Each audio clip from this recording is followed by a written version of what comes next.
നമസ്കാരം. റാഫ്റ്റോ ക്രിക്കറ്റിലേക്ക് എവർക്കും സ്വാഗതം. അങ്ങനെ 4-ാം ദിവസം ആദ്യ സെഷനിൽ നമ്മൾ വിചാരിച്ച പോലെ തന്നെ കാര്യങ്ങൾ നീങ്ങി. ശ്രീലങ്കയെ ഓൾ ഔട്ടാക്കിയിട്ട് അവരെ ഫോളോ ഓൺ ചെയ്യാനുള്ള ആ ഒരു റണ്ണ് ബാക്കി വെച്ചിട്ട് നമ്മൾ ഓൾ ഔട്ടാക്കി. അതിൽ സാരാൻഷ് ജെയിന് കൈയടിക്കണം. അദ്ദേഹം 33-ാമത്തെ വയസ്സിൽ ടെസ്റ്റ് ക്രിക്കറ്റിൽ അരങ്ങേറ്റം കുറിക്കുന്നു. അവസാന ഘട്ടത്തിൽ വിക്കറ്റുകൾ വീഴ്ത്തുന്നു. ശ്രീലങ്കയുടെ വാലറ്റം വലിയ രൂപത്തിൽ ഡിഫെൻഡ് ചെയ്ത് നിന്നാണെന്നേ നമുക്കറിയാലോ. ഇന്നലത്തെ സംഭവങ്ങൾ നമ്മൾ വിശദമായിട്ട് വീഡിയോ ചെയ്തിട്ടുള്ളതുമാണ്.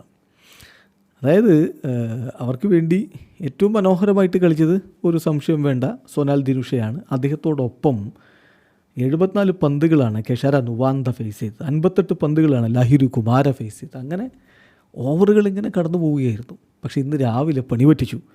സാരാൻഷ് ജെയിന് വിക്കറ്റുകൾ വീഴ്ത്തി അവരെ ഓൾ ഔട്ടാക്കുന്ന കാഴ്ച. ആദ്യം ലാഹിരു കുമാരയെ പറഞ്ഞു വിടുന്നു. ലാഹിരു കുമാര 58 പന്തിൽ നിന്ന് 12 റൺസാണ് അടിച്ചത്.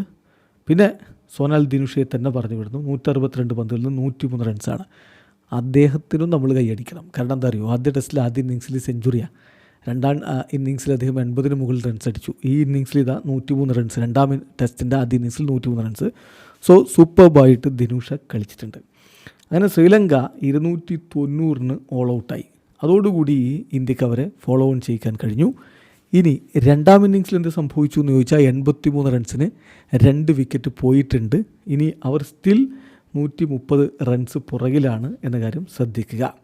ശ്രീലങ്കയുടെ രണ്ടാം ഇന്നിങ്സിൽ ലാഹിരു ഉദാര 3 റൺസിനാണ് മടങ്ങി. സിറാജ് വിക്കറ്റ് എടുത്തുകൊണ്ട് തുടങ്ങി. പിന്നെ കമിൽ മിഷാരയെ LBWയിൽ കുരുക്കി. രവീന്ദ്ര ജഡേജ 39 പന്തിൽ നിന്ന് 32 റൺസാണ് അദ്ദേഹം അടിച്ചിരുന്നത്. ക്രീസിൽ ഇപ്പോഴുള്ളത് പസിന്തു സൂര്യ ബന്ദാര 35 റൺസുമായിട്ടും കാമിൻഡു മെൻഡിസ് 10 റൺസുമായിട്ടും ക്രീസിലുണ്ട്. ഏതായാലും ജഡേജയും സിറാജും ഓരോ വിക്കറ്റുകൾ വീഴ്ത്തിയിട്ടുണ്ട്. ഇനിയുള്ള 2 സെഷനുകൾ വിക്കറ്റുകൾ വീഴ്ത്തുക, കളി നമ്മുടെ കയ്യിൽ വെക്കുക. അതാണ് ഇനിയുള്ള ലക്ഷ്യം. എന്ത് സംഭവിക്കുമെന്ന് കാത്തിരുന്ന് കാണാം. വീഡിയോ അവസാനിക്കുന്നു. ക്രിക്കറ്റ് ലോകത്തെ കൂടുതൽ വിശേഷങ്ങളുമായി റാഫ്റ്റോക്സ് എത്താം.